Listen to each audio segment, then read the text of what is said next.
ಇದ್ದೀವಿ. ಸೊ ಎಲ್ರಿಗೂ ನಮ್ಮ ಕನ್ನಡ ಕೂಟದ ಪರವಾಗಿ we would like to welcome you all for this event. This is a initiative. ನಾವು ಇದೇ ಮೊದಲನೇ ಬಾರಿಗೆ ಇದನ್ನ ಇನಿಷಿಯೇಟಿವ್ ಆಗಿ ಸ್ಟಾರ್ಟ್ ಮಾಡಿದ್ದೀವಿ. ಆಂಟ್ರಪ್ರನರ್ಶಿಪ್ ದ ಜರ್ನಿ ಅಂತ. ಎಲ್ರಿಗೂ ಇಷ್ಟ, ಹೆಸರು ಅಟ್ರಾಕ್ಟಿವ್ ಆಗಿದೆಯಾ? Thank you. ಸೊ ಇಷ್ಟಲ್ದಿರ ನಾವು ಈ ವರ್ಷ 2014ನೇ ಇಸ್ವಿಯ ಇದು ಕಡೆಯ ಕಾರ್ಯಕ್ರಮ, ಇದೊಂದು ವರ್ಕ್ಶಾಪು, ಮತ್ತೆ ಇನ್ನೊಂದು ಕಾರ್ಯಕ್ರಮ ಇದೆ ಮಾರ್ನಿಂಗ್ ರಾಗಾಸ್ ಅಂತ. ಅದು 14ನೇ ತಾರೀಕು ಇದೇ ಜಾಗದಲ್ಲಿ ನಡೀತಾ ಇದೆ. ಸೊ ಈ ವರ್ಷ ನಾವು ಹಿಂತಿರುಗಿ ನೋಡಿದ್ರೆ ನಾವು ತರಬೇತಿ ಶಿಬಿರಗಳ ವರ್ಷನೇ ಅಂತ ಹೇಳ್ಬೋದು. KKNCಯಲ್ಲಿ ನೋಡಿದ್ರೆ ನಮ್ಮ ಇನಿಷಿಯೇಟಿವ್ ಏನಂತ ತಗೊಂಡ್ವಿ ಈ ವರ್ಷ ನಾವು ಗೋಲ್ ಅಂದರೆ, ಆದಷ್ಟು ಎಲ್ಲ ವಿಭಾಗದ ಎಲ್ಲ ವಯಸ್ಕರಿಗೂ ಸಣ್ಣ ಸಣ್ಣ ಕಾರ್ಯಕ್ರಮ ಚಟುವಟಿಕೆಗಳನ್ನ ಮಾಡಬೇಕು ಅಂದ್ಕೊಂಡು ಬಂದ್ವಿ. ಆ ದಿಕ್ಕಿನಲ್ಲಿ ಯೂತ್ ಕಮಿಟಿ ಅವ್ರನ್ನ ನೀವು ಅಬ್ಸರ್ವ್ ಮಾಡಿದ್ರೆ ಸಾಕಷ್ಟು ಚಾರಿಟಿ ಆ್ಯಕ್ಟಿವಿಟೀಸ್ನ ಮಾಡಿದ್ರು. ಅವರೇ ಫಂಡ್ ರೈಸ್ ಮಾಡಿ ಅವರೇ ಹೋಗಿ ಇಲ್ಲಿ ಲೋಕಲ್ ಚಾರಿಟೀಸ್ಗೆ ದಾನ ಮಾಡುವಂಥ ಕಾರ್ಯಕ್ರಮಗಳು ಮಾಡಿದ್ರು. ವೆಯ್ಟ್ ಲಾಸ್ ಸ್ಪೋರ್ಟ್ಸ್ ಆ್ಯಕ್ಟಿವಿಟೀಸ್ನಲ್ಲಿ ಆದಷ್ಟು ಶಿಬಿರಗಳನ್ನ ಮಾಡಿದ್ವಿ. ಅದಾದ ನಂತರ ಈ ನಾಟಕ ಉತ್ಸಾಹಿಗಳಿಗೆ ಚಿತ್ರರಂಗದಿಂದ ಮಂಡ್ಯ ರಮೇಶ್ ಅಂತ ಒಬ್ಬರು ಆರ್ಟಿಸ್ಟ್ನ ಕರ್ಕೊಂಡು ಬಂದು ಇಲ್ಲಿ ತರಬೇತಿ ಶಿಬಿರ ಮಾಡಿದ್ವಿ ಅವರಿಗೆ. ಅದಾದ್ಮೇಲೆ ಕಾಲೇಜ್ ಹೋಗುವಂಥ ಹುಡುಗರಿಗೆ ಕಾಲೇಜ್ ಕೌನ್ಸಿಲಿಂಗ್ ಅಂತಲೂ ಕೂಡ ಮಾಡಿದ್ವಿ. ಇದೆಲ್ಲ ಆದಮೇಲೆ ನಮ್ಮಂಥ ವಯಸ್ಕರಿಗೆ ದುಡ್ಡು, ನಾವು ಸಾಕಷ್ಟು ಕಂಪ್ನಿ ಮಾಡಬೇಕು, ನಾವು ಆಂಟ್ರಪ್ರನರ್ಸ್ ಆಗಬೇಕು ಅಂತ ಒಂದು ಆಸಕ್ತಿ ಇರೋವಂಥವ್ರಿಗೆ ಇವತ್ತಿನ ದಿನ ಆಂಟ್ರಪ್ರನರ್ಶಿಪ್ ದ ಜರ್ನಿ ಅಂತ ಮಾಡ್ಕೊಂಡಿದ್ದೀವಿ. ಈ ಕಾರ್ಯಕ್ರಮ ನಿಮ್ಮೆಲ್ರಿಗೂ ತಿಳಿದಾಗೆ ನಮ್ಮ BV ಜಗದೀಶ್ ಅವರ ಸಹಾಯ, ಅವರ ಪ್ರೋತ್ಸಾಹ ಇಲ್ದಿರ ಈ ಕಾರ್ಯಕ್ರಮ ನಡೀಲಿಕ್ಕೆ ಸಾಧ್ಯ ಆಗ್ತಾ ಇರಲಿಲ್ಲ. 6 ತಿಂಗಳಿಂದ ಒಂದು ಮಾತು ಕೇಳಿದ್ರು ಅವರು, ಏನು ಮಾಡ್ತಾ ಇದ್ದೀರಾ ಈ ವರ್ಷ ಕನ್ನಡ ಕೂಟದಲ್ಲಿ ಅಂತ. ನಾವು ಆಗಾಗ ಮೀಟ್ ಮಾಡ್ತಾ ಇದ್ವಿ ಅಕ್ಕ ಕಾರ್ಯಕ್ರಮದ ವಿಷಯದಲ್ಲಿ. ಅವ್ರು ನಮ್ಮ ಅಡ್ವೈಸರ್ ಆಗಿದ್ರು. ನಾವು ಸಿಕ್ಕ 2 ನಿಮಿಷದಲ್ಲಿ ಹೇಳಿದ್ದು, ಸಣ್ಣ ಸಣ್ಣ ವರ್ಕ್ಶಾಪ್ಸ್ ಮಾಡ್ತಾ ಇದೀವಿ ಪ್ರತಿ ಎಲ್ಲ ವಯಸ್ಕರಿಗೂ ಅಂತ ಹೇಳಿದ್ವಿ. ಅದಷ್ಟರಲ್ಲೇ ಅವರು ಸರಿ ಆಗಿದ್ರೆ ನಾನೇನಾದರೂ ಮಾಡ್ತೀನಿ ಬಿಡು ಅಂತ ಹೇಳಿದ್ರು. ಸರಿ, ಹೀಗಿದ್ರೆ ನಮ್ಮ ಕನ್ನಡ ಕೂಟದಲ್ಲಿ ಸಾಕಷ್ಟು ಜನ ಆಂಟ್ರಪ್ರನರ್ಸ್ ಅಂತ ಆಸಕ್ತಿ ಇರೋರಿದ್ದಾರೆ. ನಿಮ್ಮ ಲೈಫ್ ಎಕ್ಸ್ಪೀರಿಯನ್ಸಸ್ನ ಅವ್ರ ಜೊತೆ ಶೇರ್ ಮಾಡಿದ್ರೆ, ನಿಮ್ಮ ಒಂದು ಕಲಿಕೆನ, ನೀವೆಷ್ಟು ಸಕ್ಸಸ್ಫುಲ್ ಆಗಿದ್ದೀರಾ ಅದನ್ನ ಒಂದು ಕಲಿಕೆನ ಇಲ್ಲಿ ನಮ್ಮ ಒಂದು ಕನ್ನಡ ಕೂಟದ ಕಮ್ಯುನಿಟಿಗೆ ಶೇರ್ ಮಾಡಿದ್ರೆ ಇಟ್ ವಿಲ್ ಡೆಫಿನೆಟ್ಲಿ ಹೆಲ್ಪ್ ಅಂತ ಹೇಳಿದ್ದಕ್ಕೆ ಅವರು ಮುಂದೆ ಬಂದು ಈ ದಿನ ಈ ಕಾರ್ಯಕ್ರಮ ನಡೆಸ್ಕೊಡ್ಲಿಕ್ಕೆ ಮುಂದೆ ಬಂದಿದ್ದಾರೆ. Let us give him a big hand.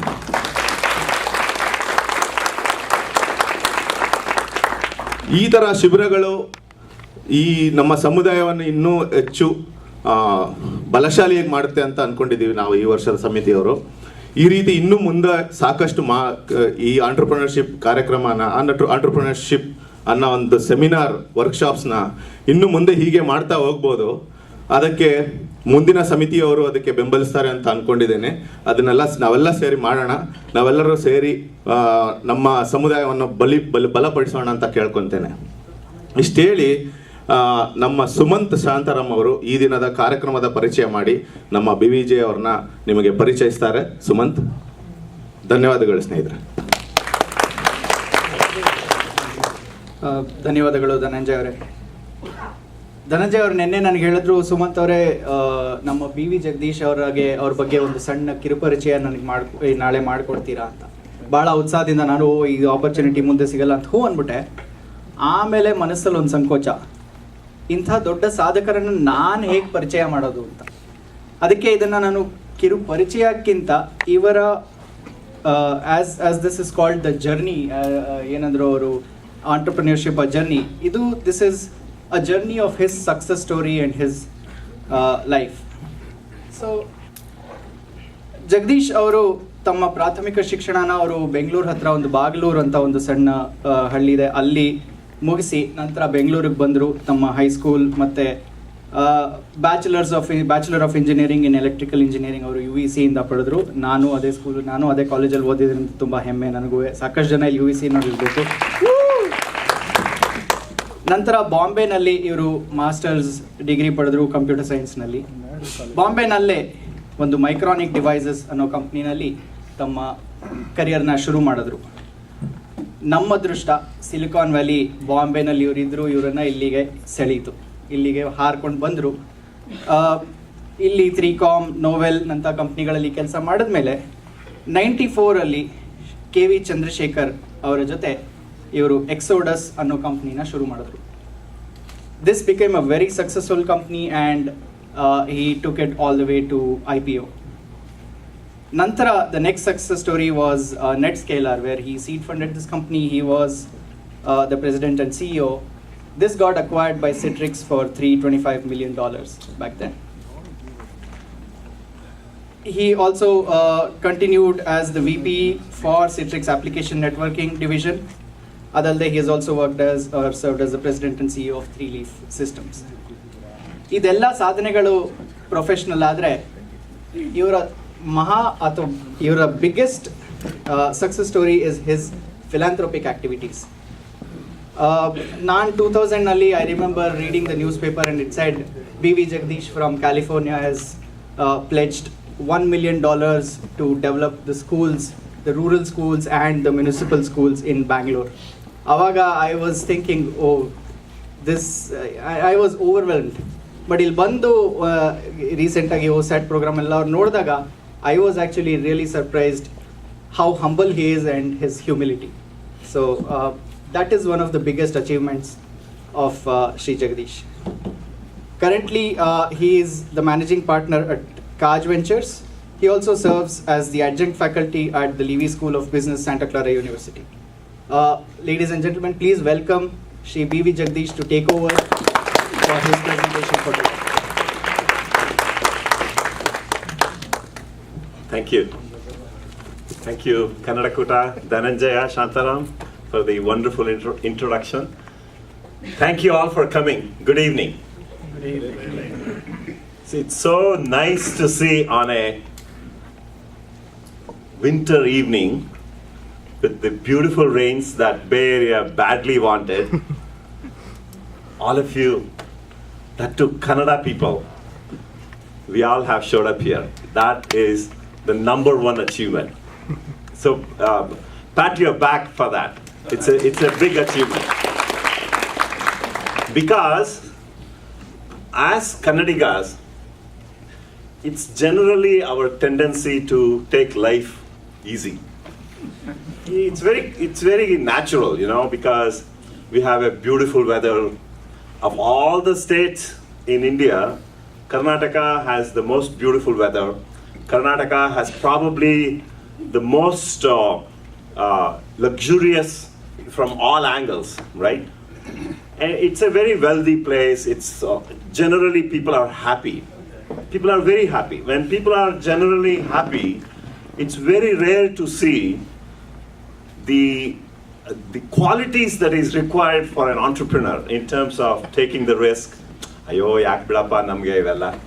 In fact, my father, when I first started my company, right, my father, he was very concerned that I was going to quit my 6-figure salary job that I was doing at Novell, and I was going to start this company along with my partner. The first question was, how much are you going to be paid? I said, zero. Yakappa ivella namge. Now, we come from a teacher community, right? My father was a professor, my grandfather was a teacher, right? I mean, he was not trying to discourage me. He was basically cautious. He wanted to make sure that I don't put my family on the street. So thanks to my wife and my entire family who backed me up, right, from all the way. That was really very supportive. So you need to have a very, very good support from the family if you want to pursue this whole entrepreneurial journey. So the other incidents that kind of shocked me, and that's one of the reasons as to why I really want to make sure that Kannadigas actually succeed in this, was about 6 or 8 months ago, I visited a venture capitalist in Bangalore. I took one of the companies that I was working with for funding. This is a VC firm outside of Bangalore. I mean, now everything is outside of Bangalore, and that has become Bangalore, right? So where we all lived, that's the old Bangalore. The real Bangalore is Koramangala, Sarjapur Road, all that. So I took this company, which by the way was founded by 2 North Indian guys. I took this company for funding to this venture capitalist. and we went like 15 minutes before, and we were trying to set up our computer, and there was a assistant who came to help set this whole thing up.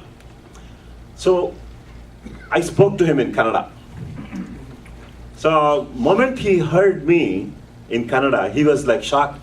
Sir, ನೀವು ಕನ್ನಡದವರಾ?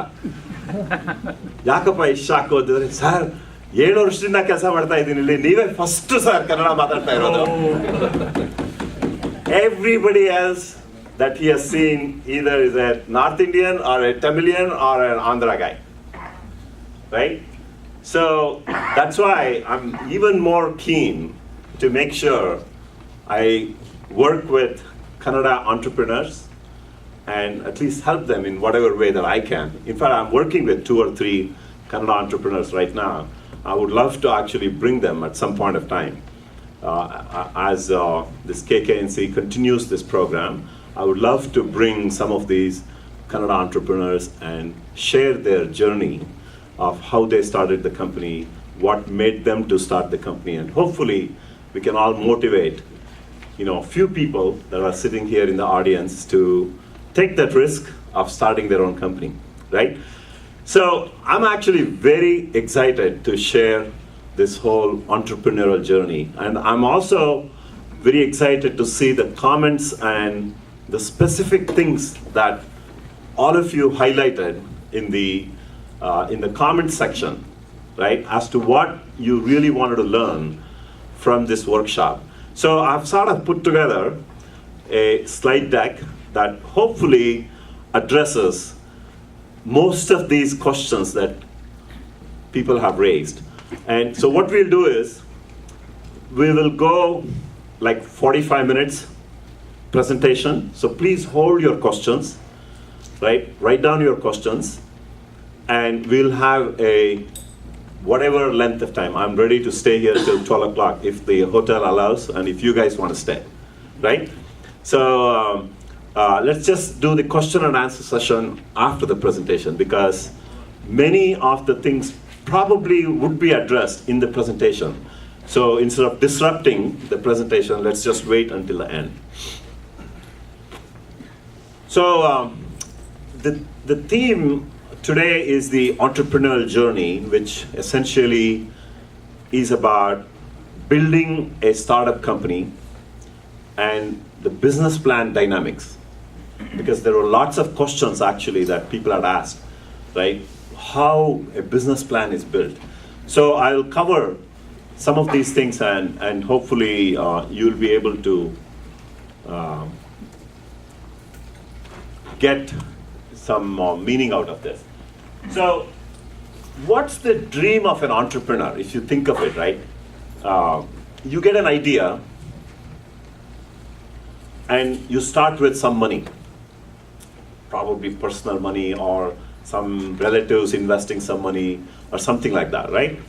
So if you just read about stories of people who have been successful, the one thing that comes to my mind, and the one thing that we think of is, somehow this company became successful, right? From where the idea started, somehow it became successful. And it looks like it was a straight line from the time the company started to the time the company became successful. But in reality, every company goes through the ups and downs. Every company.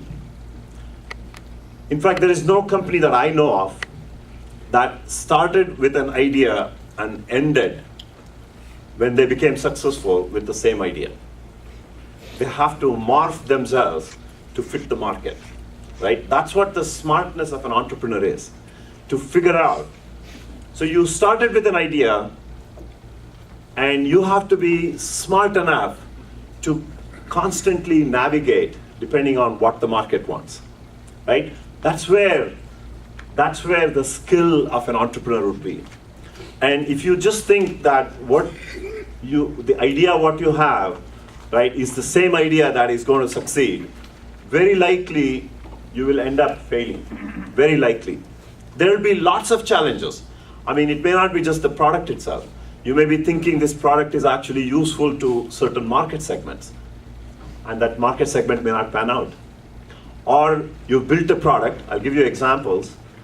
You build a product and the market changes for various reasons, right? So when those things happen, how do you re-navigate yourself? That's the constant evolution. I'll give you my own examples, and I'll give you examples of some of the companies that I'm working with right now as well. So the key thing in building a successful entity, this is applicable to life. It's not necessarily just for a company. This is applicable to life. Number one thing is the attitude. You have to have the attitude that I'm going to make it, right?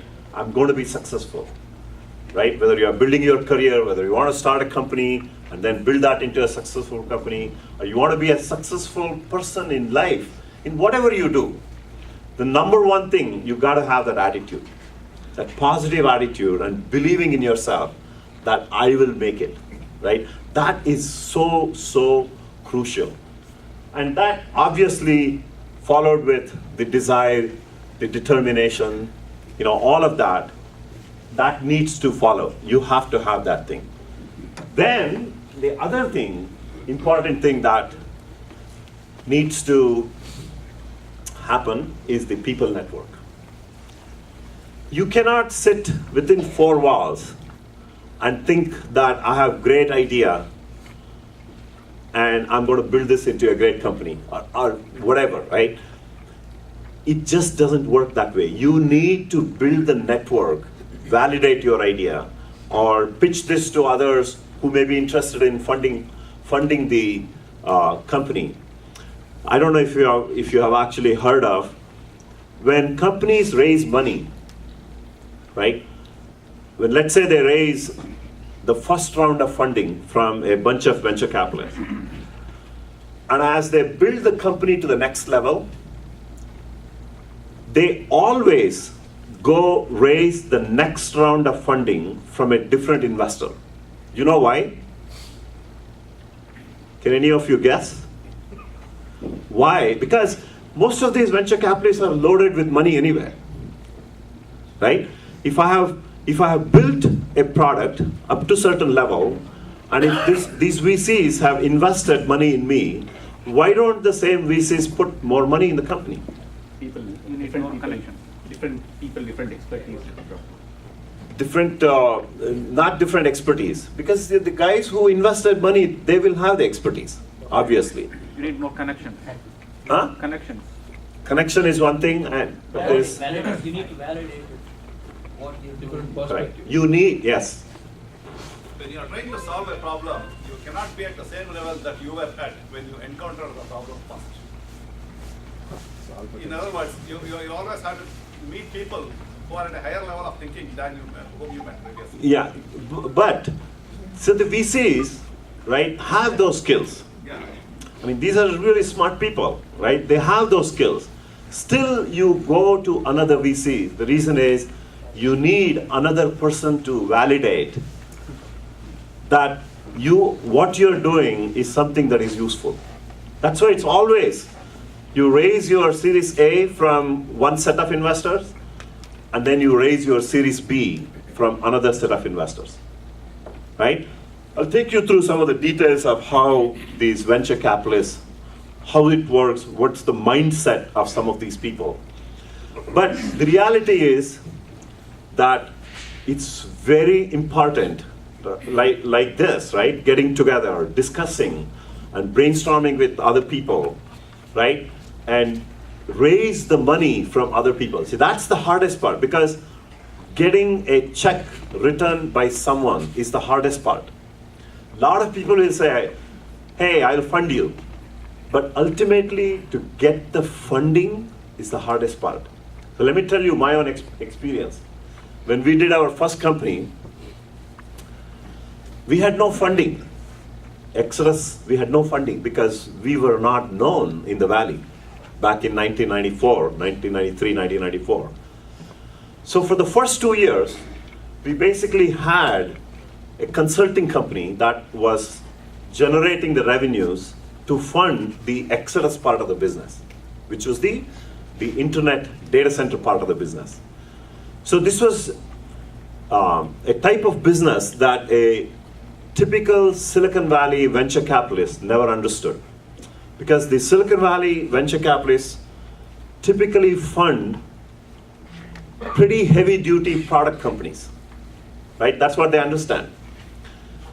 So ours was a services company, but it was a product services company.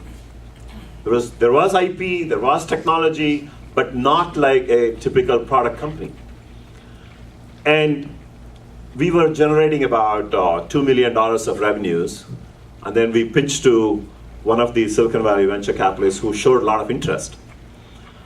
And the VC did almost 2 months, 3 months of due diligence. And in the meantime, our cash reserves is absolutely dropping. I mean, it's getting to a stage where, we have to take loan, we put our house on mortgage to get $100,000 loan from the bank. All of that we are trying to do to juggle to get the company keep moving, right? Because you have to make the paychecks. You have employees, and you cannot afford not to make the paychecks. So this VC who did all the due diligence, he loved our energy, he loved what we were doing, he loved the customer traction that we had. And he said, I'm very interested in funding your company, but let me do one last round of due diligence. So he decided to send an internet expert as a consultant to come and spend a week with us. And this guy, it so happened that he was a good friend of mine. So I used to do, as part of this people network, and when we were building this company, I was actually, how many of you have heard of this conference called Interop Conference? Interop is actually a very big conference. So it happens in Las Vegas. I used to run the engineers conference for Interop, right? I kind of created that conference, and mainly to build the people network. And this guy used to do another course at Interop. So we used to mingle, we used to interact quite a bit. So when this guy came to do the due diligence, I said, wow, I think we are all set. This guy is a known entity, right? He's going to pass us. Now he did all this due diligence for 1 week and said goodbye to us. And we never heard back from the VC after that, right? So we never heard back. So we don't know what he gave, but the fact of the matter is we never heard back. Then there was a conference that I was going to attend. It's a security conference at Ritz-Carlton in San Francisco. And I'm walking into this conference. Back in those days, there was no cell phone, right? People had to use the public phones. So as I'm walking, here is the hallway, and there are these public phones. So this guy, this venture capitalist, he's actually holding the phone this way, and then he's talking. And then he sees me coming. As soon as he sees me coming, then he turns his head towards the wall. And he never turns back this side. So I knew at that time, right, this is not going to go anywhere. So this is the guy who had spent 3 months, and we were like this close in getting the funding. And we were such naive at that time that because this guy showed so much interest, we never took the company for funding to other venture capitalists. We were very naive. We thought, we were going to get the funding, right? So point is, until you get the check, it's not done yet. And this applies to everything. I mean, even if you're raising money for a nonprofit organization, a lot of people promise, I'm going to give you this much, I'm going to give you that much. I mean, ask people who ran the akka conference, right? How many people promised and how many gave the money and how many didn't give the money, right? So this is common across the board. So point is that build this network, and it's a very, very continuous process. Now, from the experience that I have gone through, I believe there are 4 pillars in building good companies. The number one is the product or the services, whatever you're going to do, right? You identify a problem that exists in the market, and you know how to solve that problem. See, there are a lot of people who identify problems, but you don't know how to solve it. There are lots of problems actually in the world, okay? And the key thing is the problem that you're solving has to be a real painkiller. It's not a vitamin. It's a must-have product, not a nice-to-have product. Okay, so there is a difference. And the thing is, when you're doing it, even a nice-to-have idea, I'm sure every entrepreneur, right, who's thinking of various ideas, you tend to think this idea that you have is a must-have. But at some point of time, you'll start realizing, when you start talking to customers or prospects, right, potential customers, you'll start realizing very quickly whether this is a must-have or a nice-to-have, because the reaction from customers will be very different. And even after the reaction, there has to be people who are willing to write the check, right? So in a nice-to-have product, people will say, wow, this is nice, right? They'll keep spending cycles, your cycle, their cycles. In fact, there are a lot of people in corporations, they love to play with new technologies. They just love to play with new technologies. That's what their job is. But they are not the decision makers, right? So you, as an entrepreneur, you have to figure out who is the guy who is writing the check. Is the guy that you're dealing with who is excited about it and spinning all the cycles, right? And or is there someone else who's willing to, who's basically going to approve this product that fits into his environment? So that's the key thing, right? Creating and producing a product that is a must-have versus a nice-to-have. So the analogy is, are you a painkiller or are you a vitamin?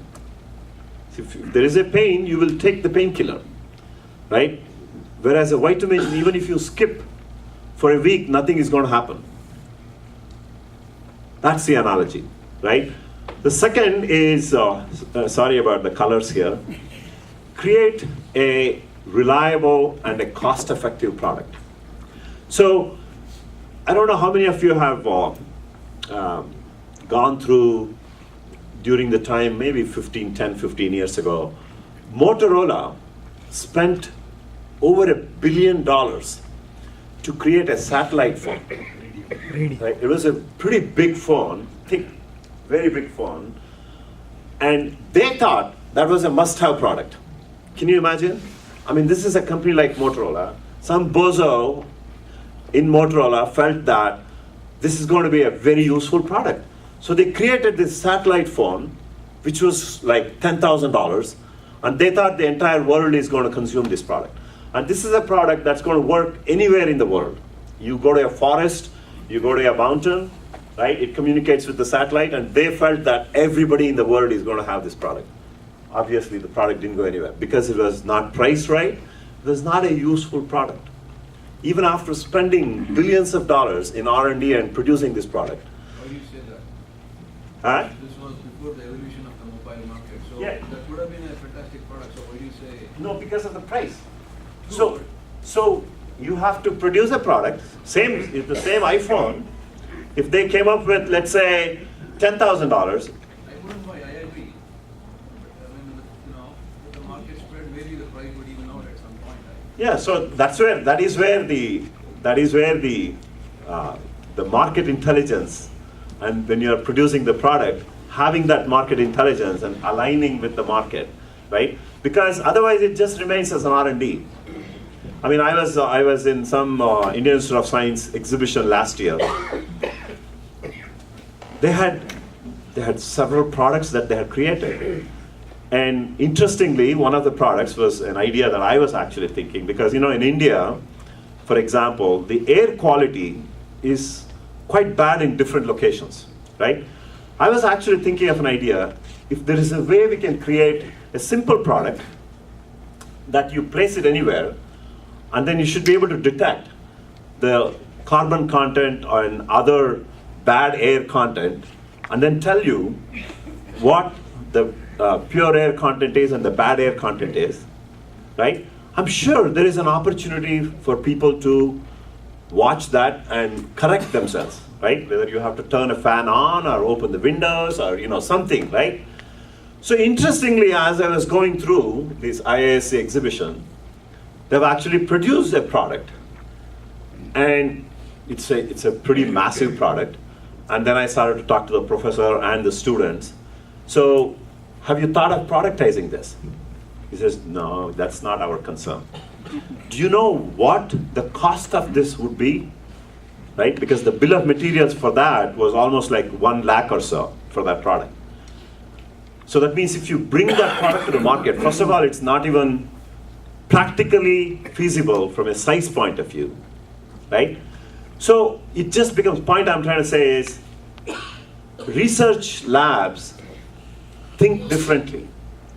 But an entrepreneur or a company, when it's producing the product, you have to think very differently from a market perspective.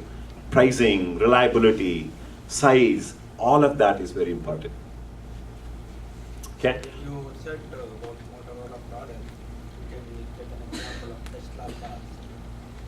The same thing, 85K, but people are buying. How do you justify? Very good question.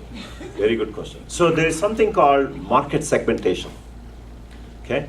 So if you, I don't have the picture, just think of like a triangle. Can you repeat the question? Question is, a price of a car, which is at $85,000, $90,000, why are people buying a Tesla, right? And how do you give an explanation as compared to the Motorola product, right? So the answer is very simple. So there is what is called as the market segmentation. So if you draw a triangle essentially represents how the market is and what the market can afford to pay. So, for example, the top portion of the triangle is a smaller portion. That means it's a smaller number of people.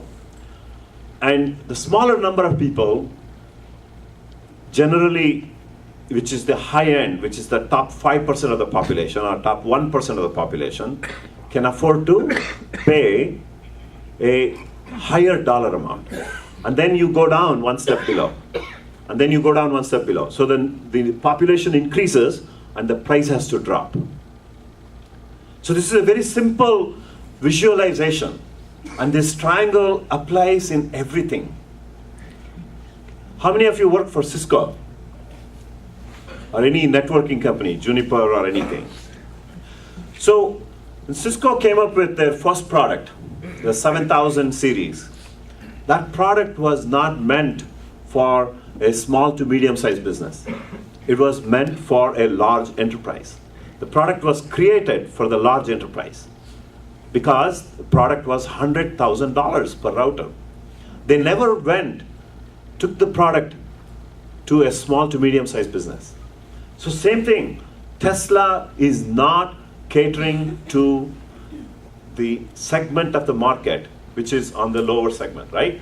They are catering to the high end of the market, and if you look at their positioning, if you look at their messages, it is a sports car, it's a environmentally safe car, right? So those are the messages. So the guy who can afford is the guy who cares for environment, the guy who wants that speed, and he can afford to pay. So those of you who remember, the same Motorola, by the way, 10, 12 years ago, they came up with a flip phone. You remember the flip phone? So the flip phone, that was the first of its kind. The flip phone was about $600, $700 when they first introduced the flip phone. That was the first of its kind. And they went after that top segment of the market. And it was a fashion for most of the people, the sales guys and executives, for them, $600, $700 is not a big deal. They bought it for $600, $700, and they were putting this here and then trying to show off that I have this flip phone. So that's what the positioning is all about, right? Understanding the product, where it fits, for what market it fits. So clearly understanding. I mean, I gave the example of this Motorola satellite phone, right, which was ridiculously priced at $10,000, and unfortunately, the market size was very, very, very, very small. I mean, this was really meant for people who are hiking, people who are going into absolutely remote areas. That was a very tiny market, so it was not sustainable. The third is the building of the ecosystem. It's a very important thing, right? Having the mentors, having the investors, all of that ecosystem as you are building your company is a very critical component. Okay? The fourth, going back to this market adoption. Okay? So you need to know what and where your product is. If you guys watched the iPhone launch, when Steve Jobs launched this iPhone, he did not launch this as yet another phone. You should actually go and watch this. And I'm sure most of you watched the Stanford presentation, although he doesn't talk about this aspect of it. But you should watch when Steve Jobs launched the iPhone in 2007. He did not launch this as yet another phone. He launched it as a smartphone. It was very clear. The message was very clear. It was a smartphone. So he was competing against the Blackberries, the high-end Nokias, right, and the Palm. These were the phones, the smartphones that existed at that time. And he clearly focused his positioning. How many of you watched the other presentation, the why, how, and when? Wasn't that beautiful? Yep. Beautiful presentation, right? And by the way, that's applicable to everything, once again, right? Because most of us are used to this, what we do first, and how we do it, and then comes why, right? Any messaging that you give, if you start with this passion that you have, or that you're changing the world, right? That's the why part of it. So you rally up the team, even when you're fundraising, right? Why am I doing this? And then what we are doing and how we are doing. It's very different. So that's a beautiful presentation. There's so much to learn just from that 17-minute presentation from this guy. Okay, so these are the 4 pillars, in my opinion, based on my 20 years of this journey, of what it actually needs to translate into a successful entity. So I'll just quickly go through. I saw some questions about how to structure organizations, especially when you are early stage. So let me just give you an indication of what a typical company consists of, right? I mean, this is obviously, it's like a technology company, but it's applicable to any kind of company. So you need a CEO, you need a chief technology officer, you need a product management guy, you need an engineering, business development, sales, and a marketing, right? I mean, these are kind of the essential things. So obviously, day one, you cannot have all of these guys. Now let's look at quickly what the roles of these people. What does a CEO do? His job is evangelize, rally up the team. Okay? He has to tell the story. He has to tell the vision so that new employees can come and join. I mean, think of, if I'm nobody, why would anybody come and join me? Somehow, I have to show the excitement that I'm changing the world. So we had a situation at Exodus back in 1994, 1995. We wanted to get a real hardcore technical person, and we didn't have money to pay. So we had these two engineers.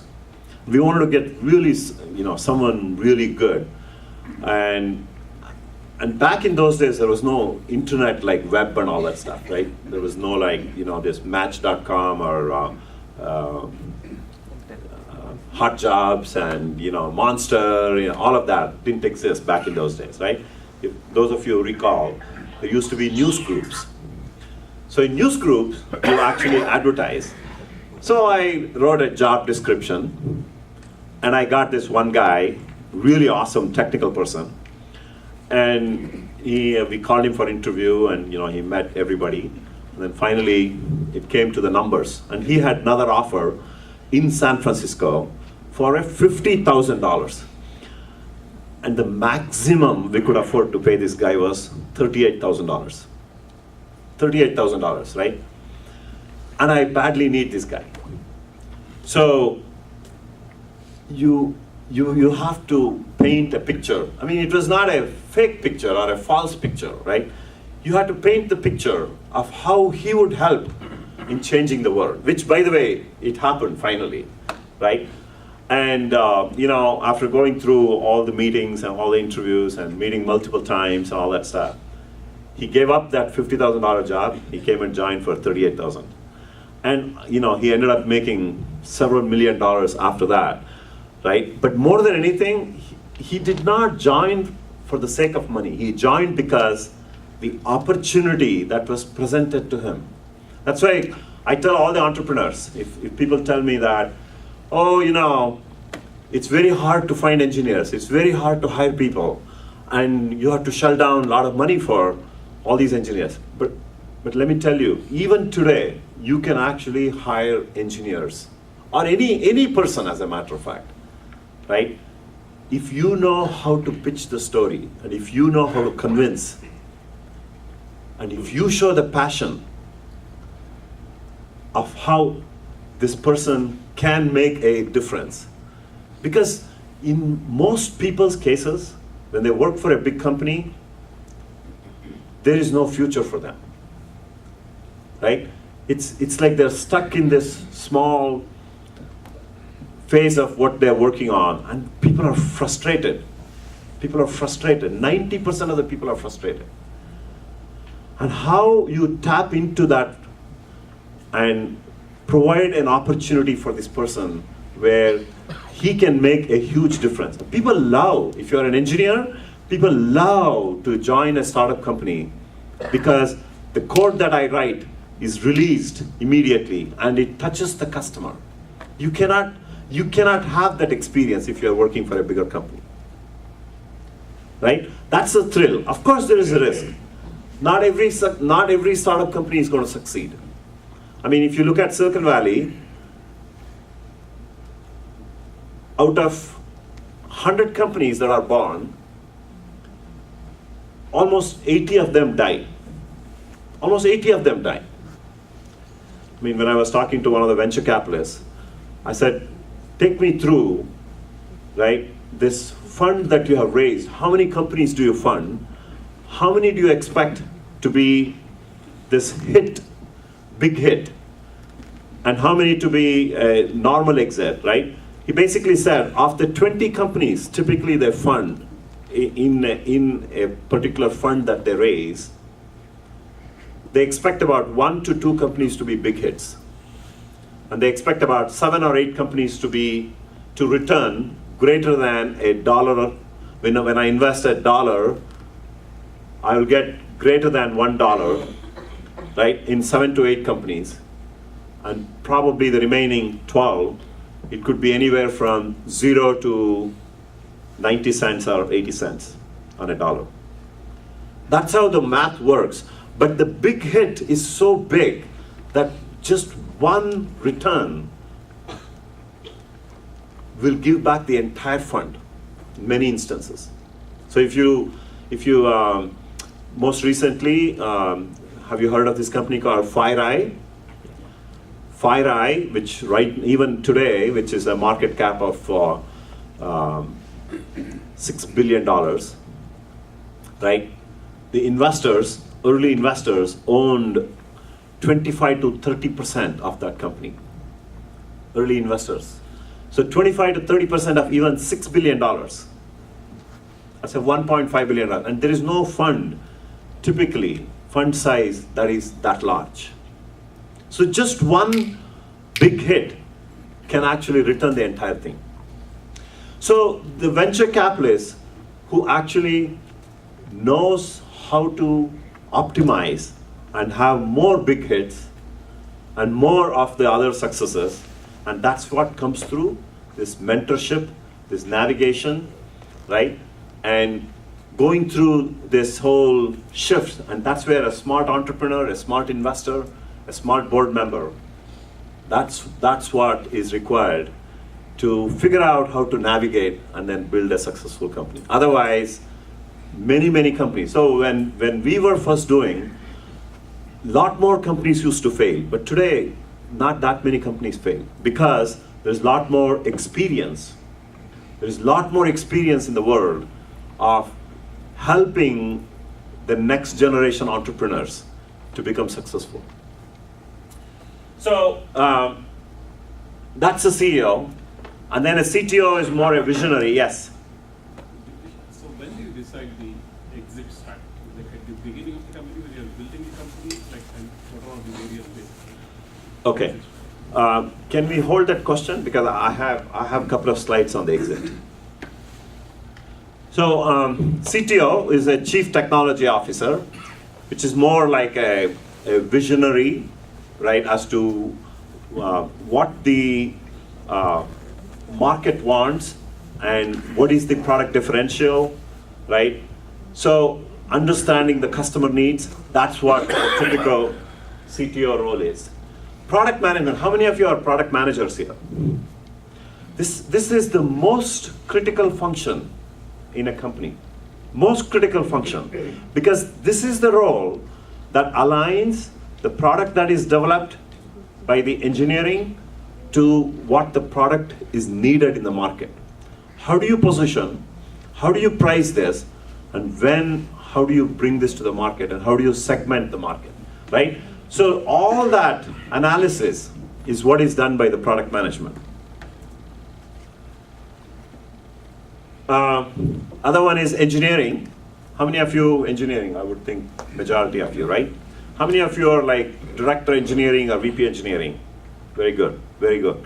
So this is another critical role because the role of a VP engineering is to be able to attract the best talent, to be able to retain the best talent, and get the maximum from this talent continually,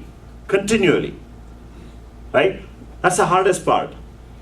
And then finally comes the dollar person, which is the business development and the sales. So when you're building an early stage company, there were a couple of questions that people had. How do I win the first 10 customers? That's the hardest part, let me tell you. Winning the first 10 customers is the hardest part. So what we do in startup companies, you don't get a sales guy day one.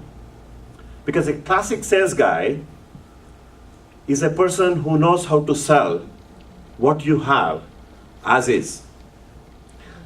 And when you are building a product initially, the product is not ready as is in the market, right? Lots of things needs to change, and you need to hear,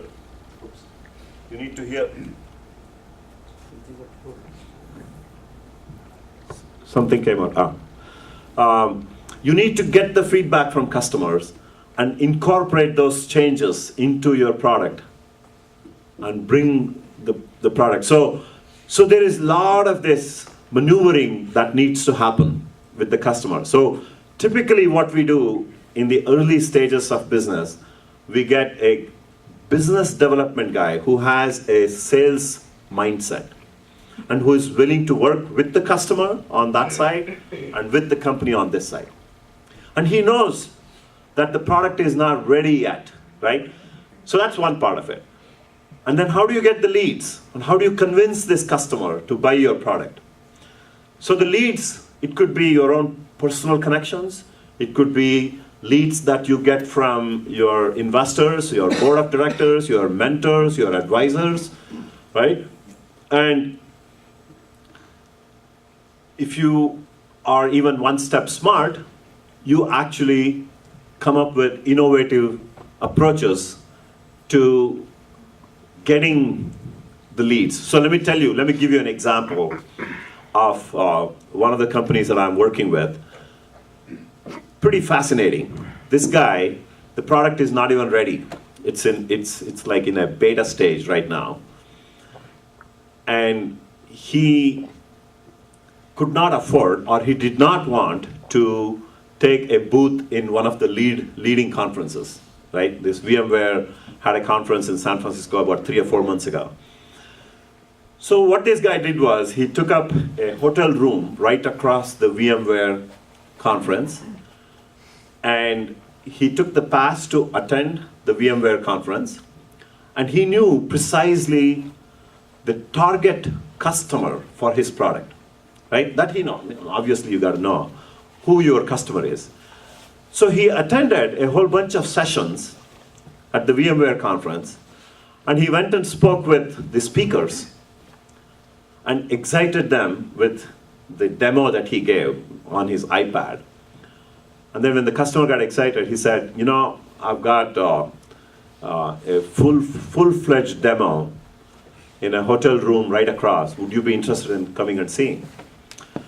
I mean, believe it or not, I'm on the board of this company, right? I mean, he presented about 10 customers. And I said, how did you get these names? His one-liner was, I have a story for each of this. And literally, he had a story for each of that as to how he attracted each of those customers to come and watch the demo.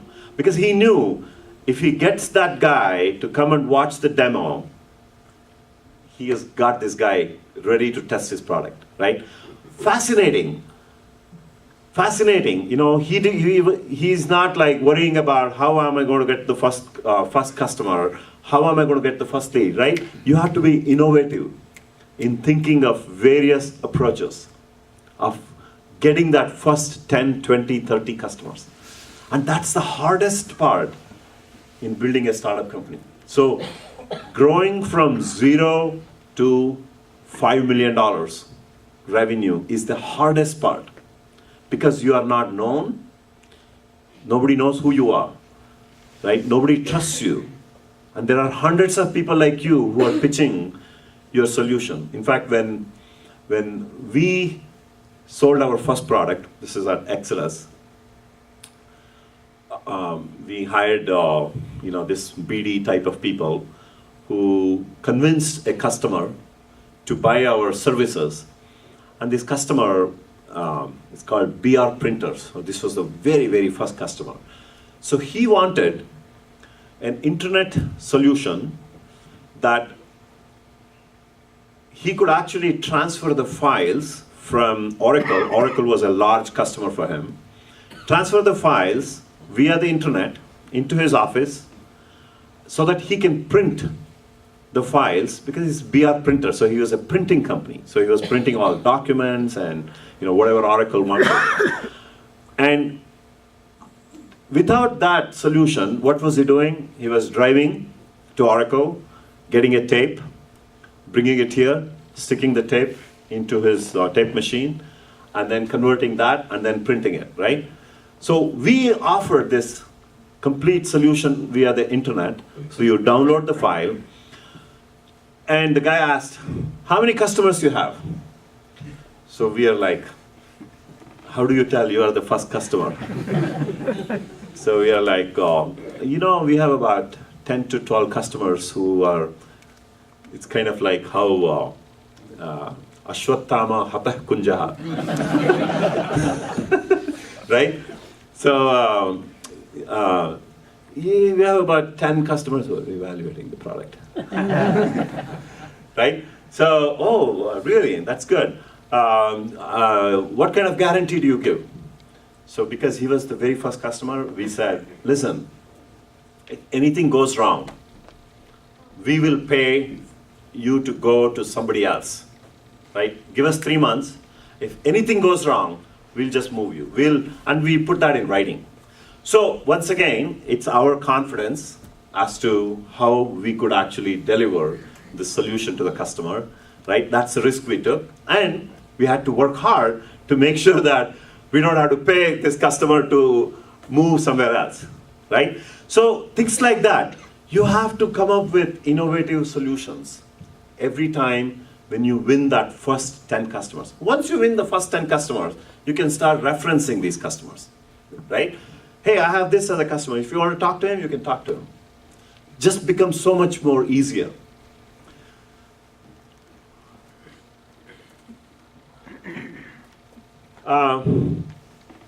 So obviously, in the early stages, it's impossible to have all the key members that we talked about. So this is what happens in a typical startup company. So if you guys start a company, right?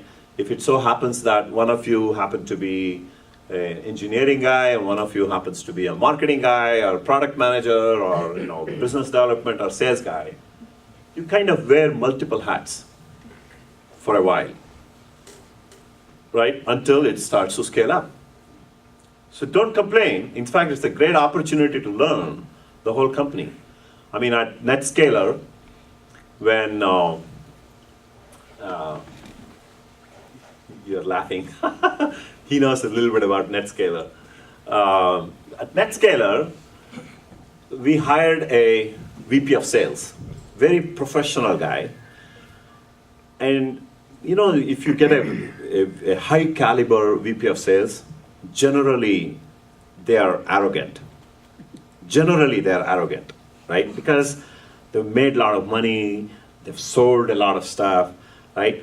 So very, very overconfident and very arrogant.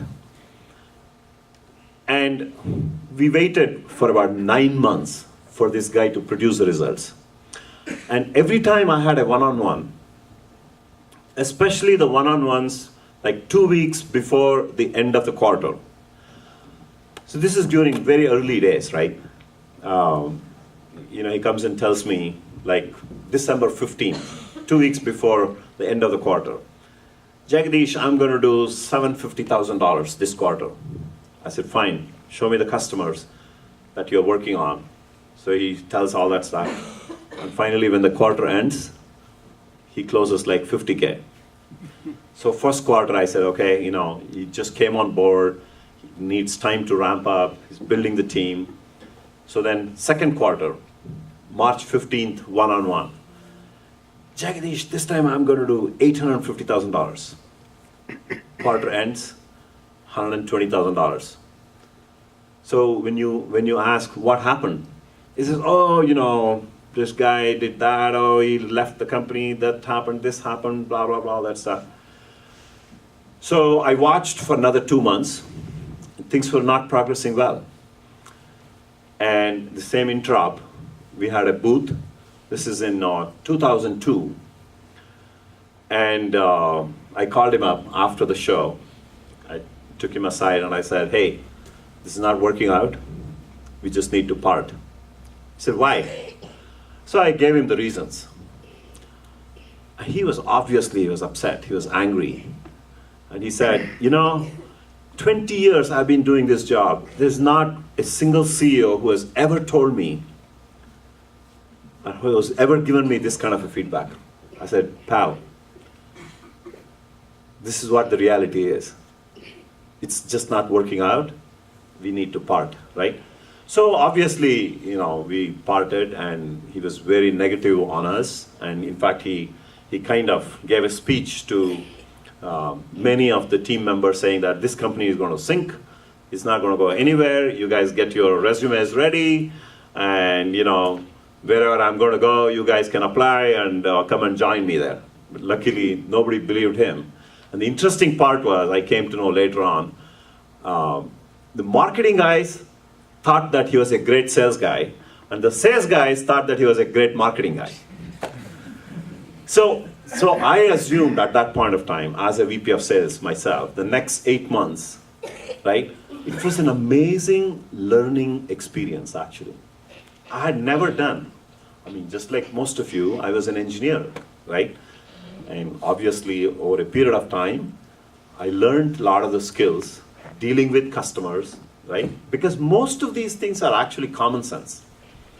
If you apply your common sense, you can learn most of these things. Most of MBA is actually common sense, in my opinion. So, but stepping into that role, I learned a lot.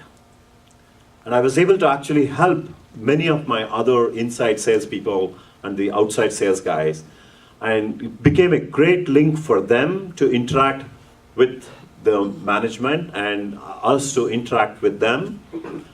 And we created an amazing product and an amazing company after that, right? So the point is, wearing multiple hats, especially the sales aspect of it and the customer-focused aspect of it, if you can get that skill, it'll be really good. So from all the experience that I've gone through, at the end of the day, there is a fine line between a success and a failure, right? So, this is all companies that I was directly associated with, and I've seen some companies fail, I've seen some companies do well, I've seen some companies do extremely well. At the end, if I go back and analyze, what is this fine line between the success and the failure? So if you ask the question, is this technology, is it money, is it the luck, is it the market, is it attitude and all that stuff? If you ask that question, ultimately, it all comes down to it's the people. The people with all the rest of the things. But what matters is the people, because people are the ones who figure out how to navigate during difficult times. So let me tell you the NetScaler story, which I think is a very, very interesting from the point of how we had to change this company. So this company was built to solve the internet growth issues. As internet was exponentially growing, the founder of this company, who came from Sun Microsystems, he pitched the idea of how this protocol can be optimized, and it made a lot of sense. And I put some seed funding into this company, and got several other investors also to put money in this company. And then eventually I became the CEO, like middle of 2000. And we had the product. And this product, when you deploy in data centers, it dramatically reduces the number of servers that were needed in the data centers, right? So as the internet was exponentially growing, in the old method, if you had continued the same way, you had to deploy thousands and thousands and thousands of servers, right? For, say, X number of users. Now, we came and said, for the same X number of users, you only need to deploy 1/10 of whatever you plan to deploy, which is pretty enormous, right? If I'm going to deploy 1,000 servers, with this technology, you just need to deploy only about 100 servers. Look at the power savings, look at the space savings, look at the management, right? Enormous amount of savings. But what happened? 2001, the market crashed. And we have this amazing technology, amazing product that can reduce the number of servers. And I'm pitching this to various customers. And Charles Schwab, you know Charles Schwab, right? Charles Schwab was one of the companies that I was actually pitching. And I'm showing the value of this product and the technology and all that stuff. So he said, Mr. Jagadish, let me show you a graph. In 2000, when the market was growing at an exponential pace, right, his job as a CTO had to design his infrastructure for 2001 and 2002. So the projections that his team had given him for 2001 and 2002 was like that, and based on that, he had built his infrastructure for that demand. And when the market crashed, end of 2000, the traffic literally fell off the cliff. Literally, right? You can see the traffic going like this, and it just had fallen off. And he said, I'm at a stage right now where I have deployed this whole infrastructure, thinking that this market is going to grow like this, but this is where I am right now. All these servers that I have, what do I do with it? And you're telling me you're going to save the servers. In fact, if you can take some servers from my data center, I'll be happy. What do you do in a case like that, right? So we came back, and we still had some money left in the bank.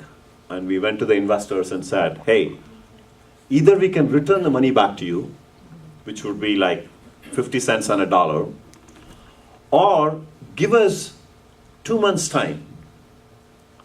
We'll come back with what we can do with this technology that we have.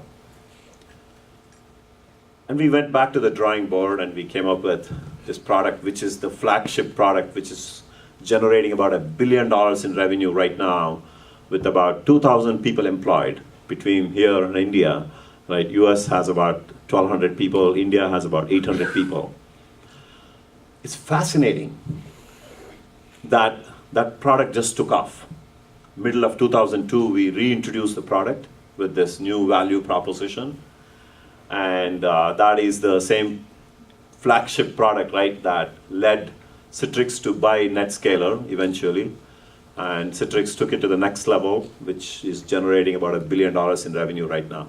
That's a sense of satisfaction you get. And this is a company that was literally going under, and the company managed to turn around. Why? Because people in the company managed to understand what this technology can do and where you can apply, right, for where the market was going towards.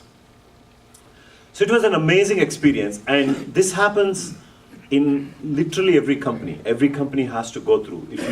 If you see a successful company, it would have gone through these kind of transitions.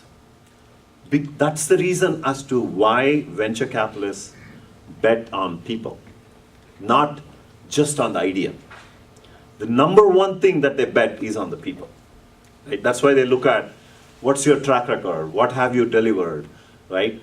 So they go after very high quality people who not only can deliver but can navigate through these issues.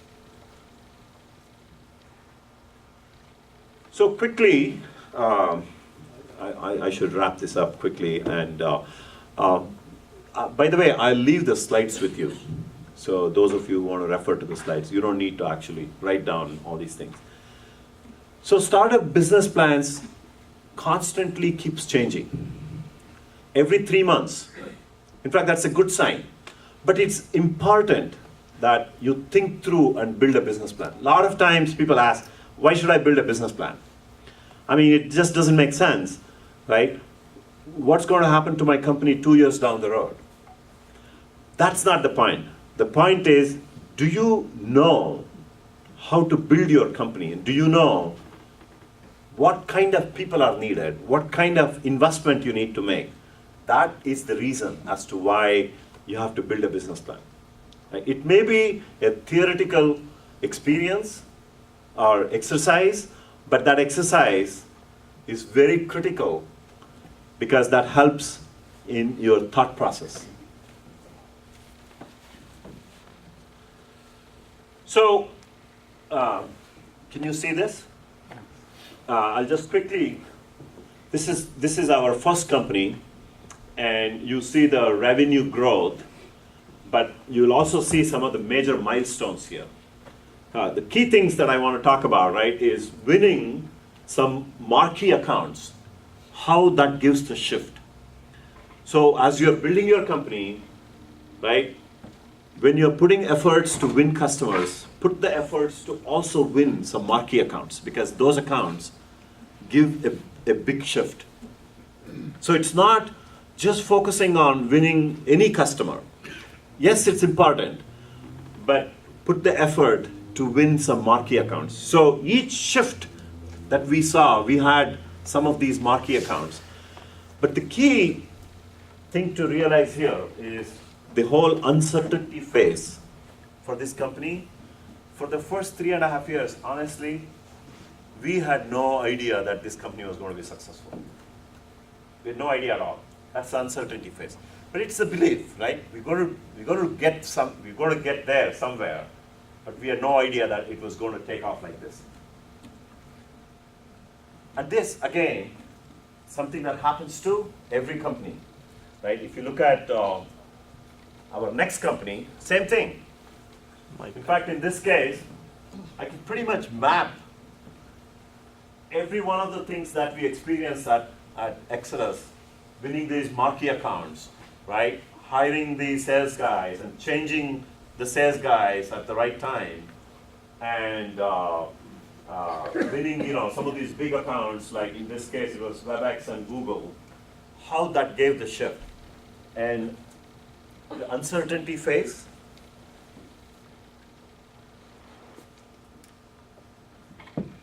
We can hear you. hello? The uncertainty phase was almost 4.5 years in this case. You will have no idea that this company will succeed or not. It's the belief that you have, right? But there's no guarantee.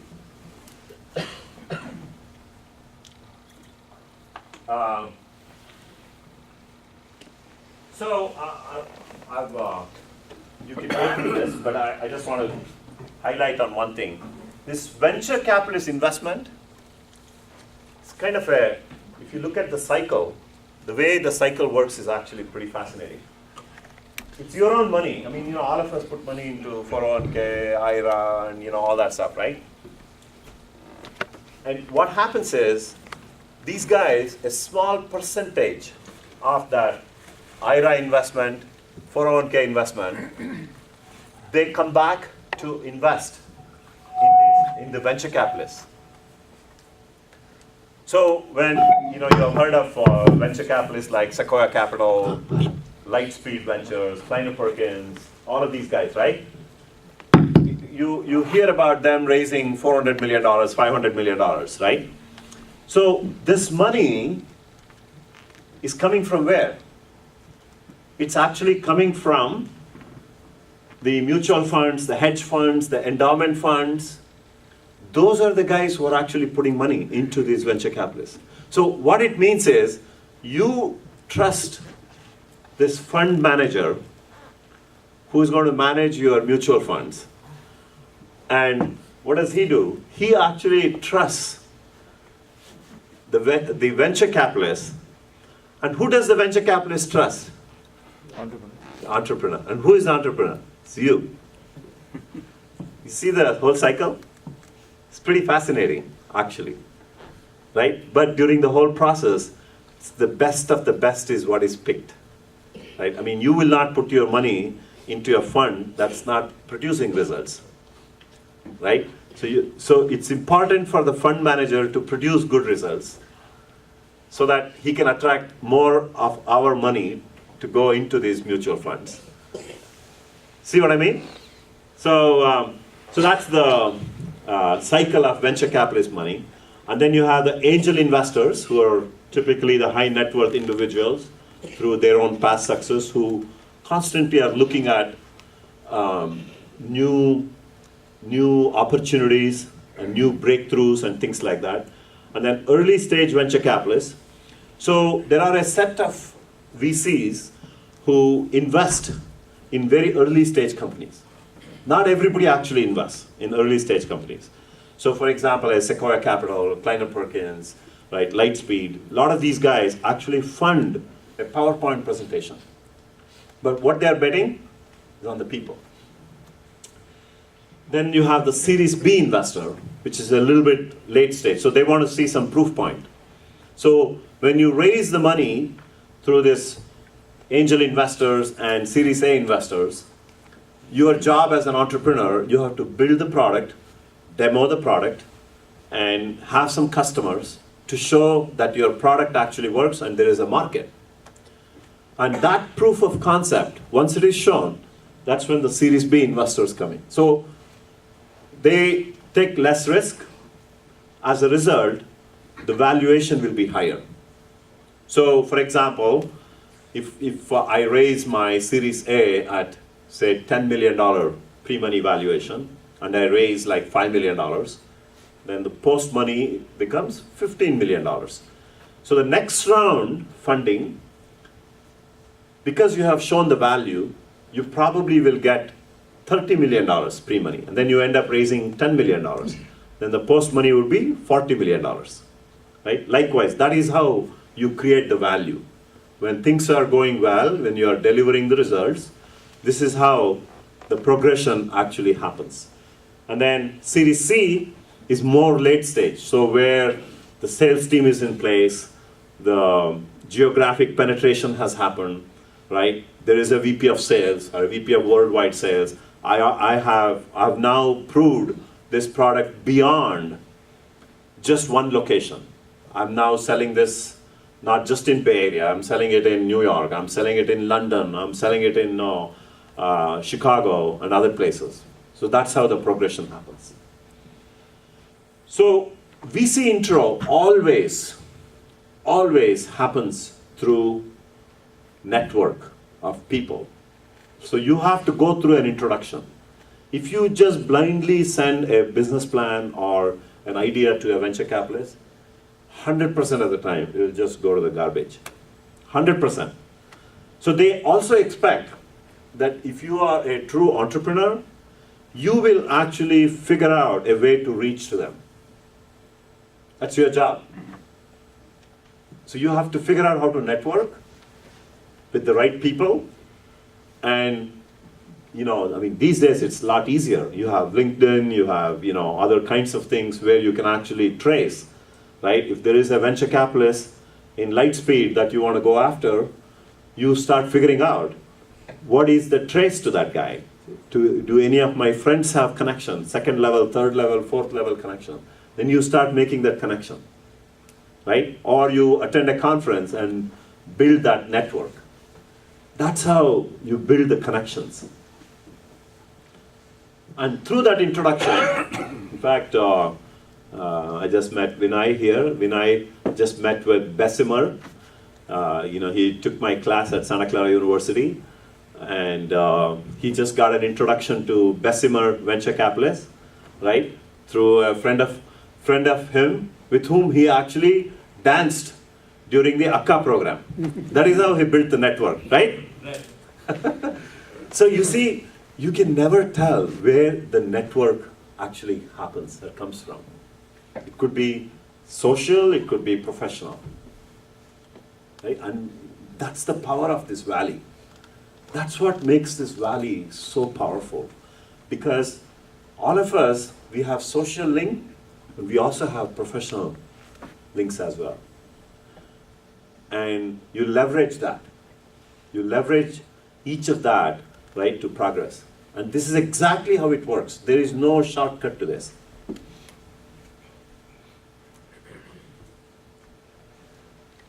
So all the things that I talked about, right, elements of sustainable companies. So this, you can see clarity of purpose, why, what you're doing, and are you addressing large markets, right? Can you win big customers? What kind of focus you have? And are you a painkiller or are you a vitamin, right? Are you thinking differently? That means how differential your product is. The team DNA, so the founders, if there are 4 founders, how you have worked together in the past, right? What is the chemistry between the founders? Are you all new? Because the last thing a venture capitalist wants, fund a company and then the founders just disintegrate. Because there will always be people issues, always. And small people issues should not disintegrate the team, right? So that's why they say, for how many years you have put up with each other? Frugality in spending. In fact, I've heard of stories where one of the lead venture capitalists, they actually watch what you do with that even paperclip, right? Whether you just throw that or are you going to save it? It's a mindset, right? So the paperclip costs nothing. I mean, it's for 1 penny you get hundreds of them, right? But it's a mindset. Are you going to save it to reuse it, or are you just going to throw it into the garbage? So all these little things, it shows the mindset of the entrepreneur in how you're going to use the venture capitalist dollar.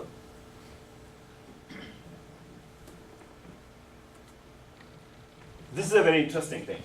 This is one of the top venture capitalists in Silicon Valley. This is Sequoia Capital. I'll just read this out. We cater to the founders and management who have selected us as their business partners. We have learned that the only way to help develop a fabulous company is one step at a time. This only happens if the company makes wonderful products or delivers a service that thrills large numbers of customers. If that occurs, then founders, management, and employees of these companies prosper. It's only then that the investor deserves to be rewarded. It has to happen in that order, and there are no shortcuts. It has to happen in that order, meaning what you produce has to be useful to somebody, and it has to be a large set of customers. And when that happens, success is imminent, right?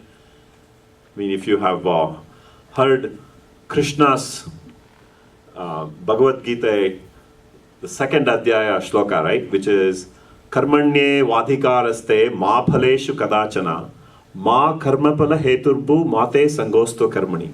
So this is the essence of everything that we do, which essentially is do your job sincerely. Don't do it thinking that you're going to be a millionaire. Do it because you're solving a customer problem. That's the key, right? When you do that, and when you make a large number of customers happy, everybody will be prosperous. I've given some examples of how the seed funding happens. I mean, this is a very mathematical thing. It's pretty obvious.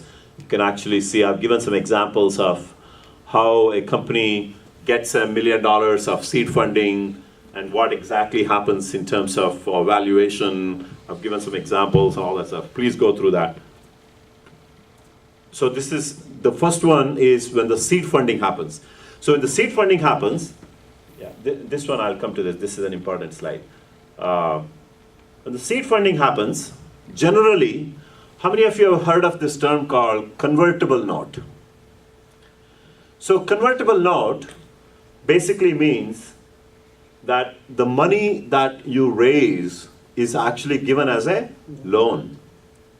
And that loan gets converted into equity when the next round of funding happens. So think of, for example, I have an idea, and I go to an angel investor who gets excited about this idea, and he's going to write a $500,000 check or $1 million check, right? And you use that money, and then you build the product solution to the next level where a real VC is now interested in putting money in the company.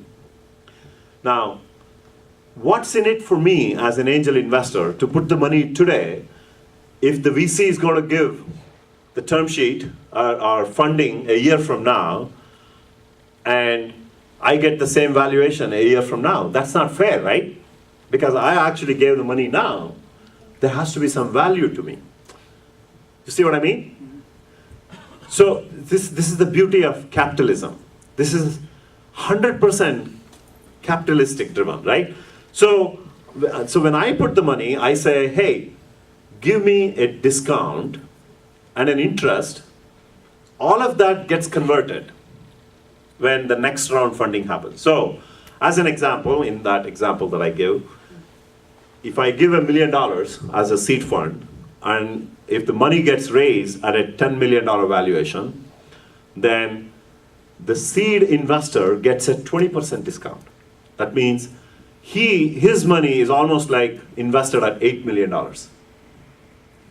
And he also earned the interest for 1 year at whatever 8%, 10% or so. And even that interest gets added to the $1 million. Then it's fair, right? Because I invested at this time point, and then the value was added in the company. As a result, I get higher number of shares when the money gets translated into real equity.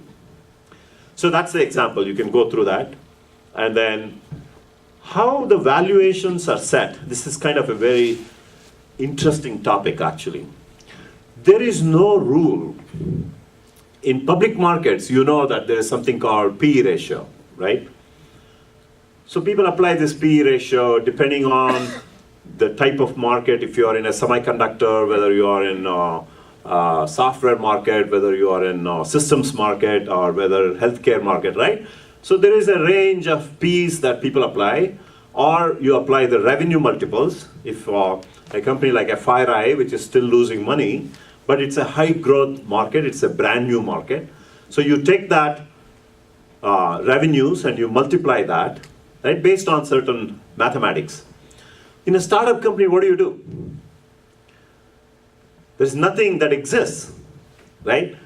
You don't have any revenues, you don't have any profits to translate into a PE ratio.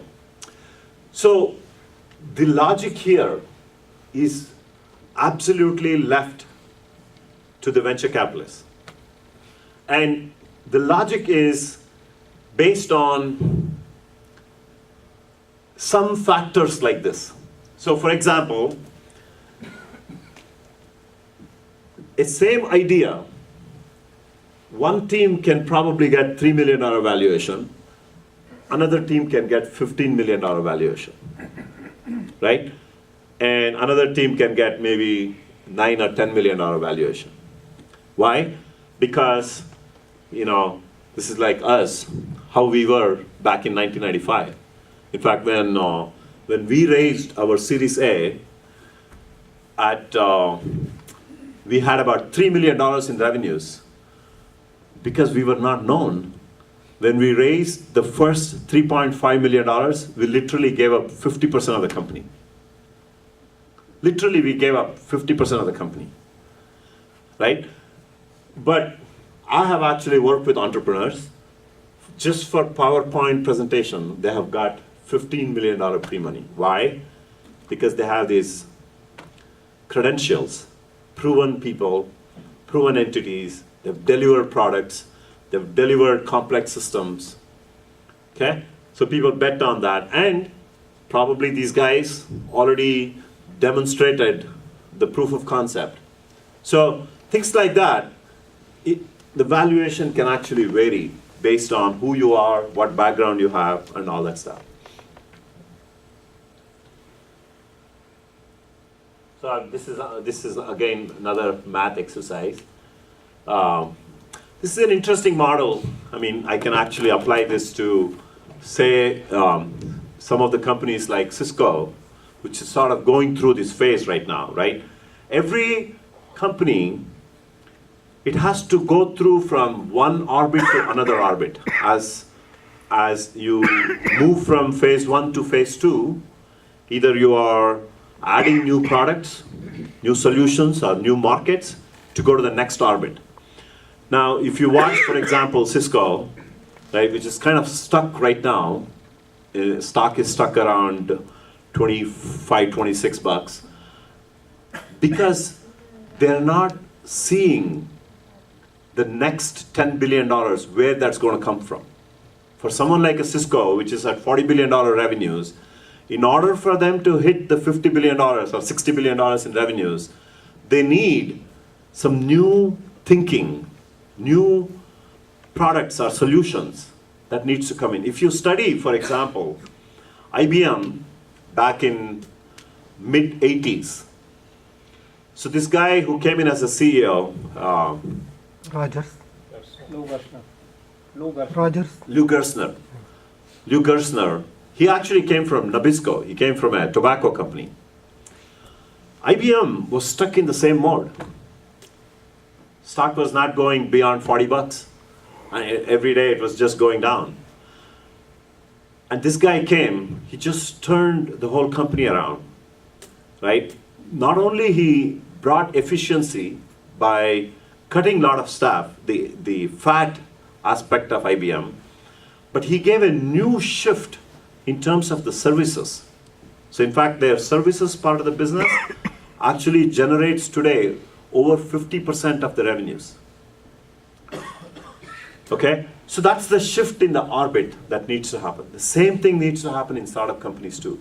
So you cannot just survive on one product that you have built, because that will become commoditized at some point of time, right? There will be another startup company which is going to come and break all the innovation that you have done. So you have to be constantly thinking, what is it that I'm going to do to move to the next level?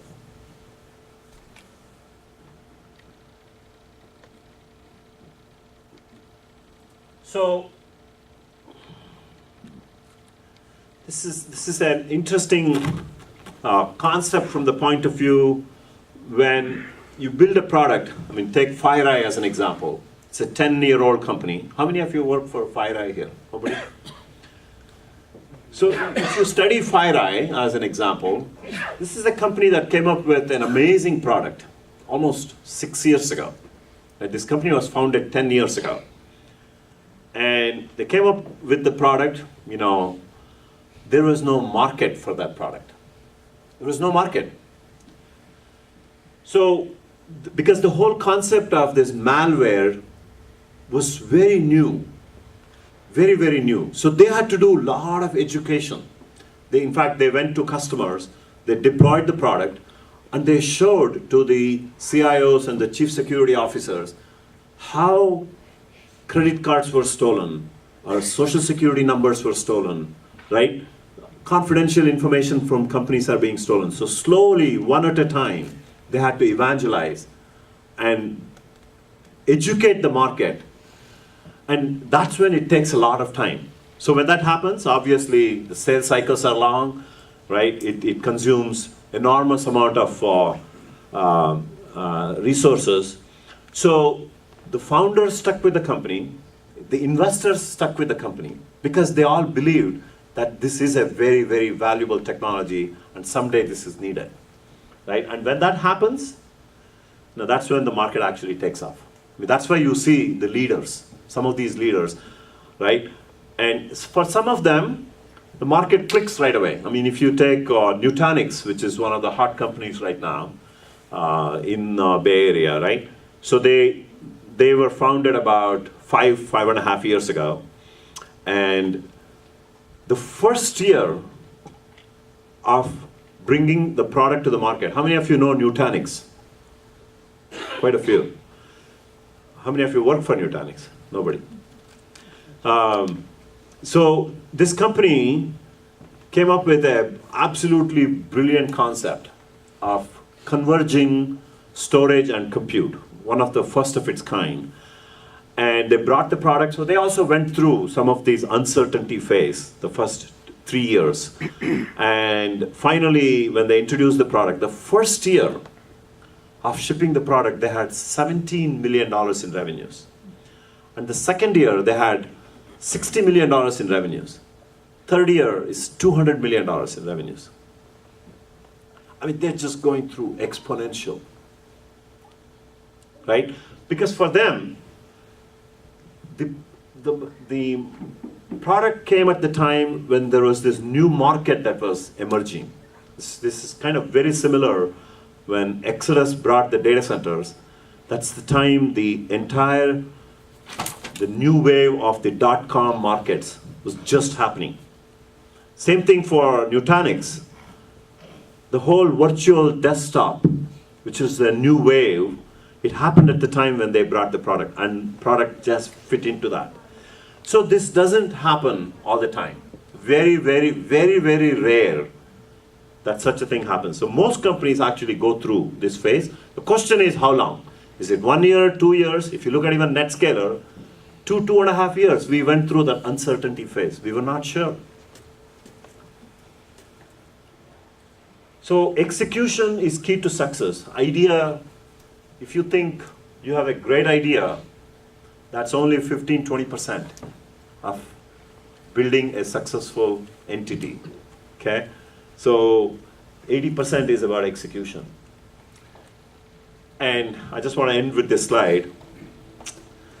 So if you look at the last 15-20 years of breakthrough revolutions that happened,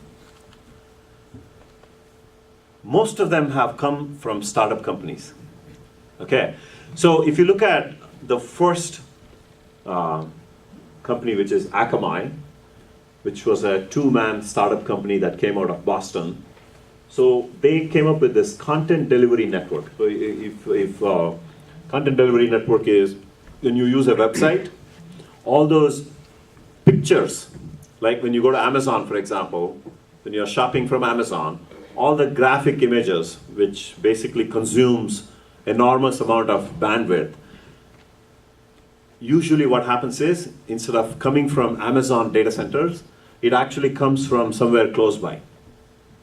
That's the technology they have. So they have built this whole content delivery network. So your content, the content that you are looking for is sitting somewhere close to where you are, right? And so for that, it requires a very complex network. And ideally speaking, who owns the network? It's the networking telecommunication companies. Ideally, they should have actually solved this problem because they own the network, worldwide network. All that they needed to do, I mean, they had presence, right? I mean, when you pick up the phone, it goes to a central office, which is like 5 miles away.